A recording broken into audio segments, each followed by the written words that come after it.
ईद की सुबह तो हमेशा वैसी ही होती है। ईद की सुबह तो हमेशा वैसे ही होती है। नए कपड़ों की खुशबू, घर में महकती सवैयाँ और बच्चों की बेताबी।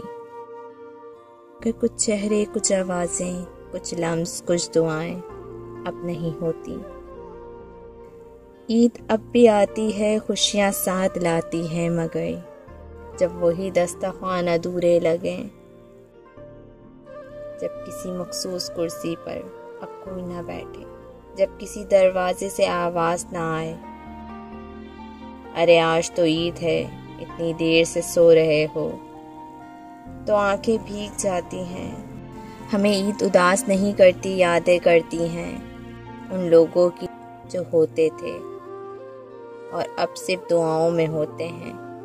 यादें जो ना इतर से महकती हैं, ना लफ्ज़ों से मुकम्मल होती हैं, बस दिल के किसी कोने में खामोश बैठकर आंसू को जन्म देती हैं।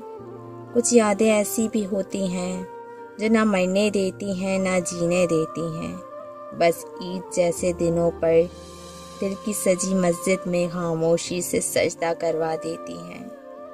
आज की ईद उन सब के नाम जो हमसे बिछड़ गए मगर दिल की धड़कन में कहीं बाकी हैं। अल्लाह उन सब के दर्जात बुलंद करे और हमारे दिलों को सब्र दे। आमीन सुम्मा आमीन।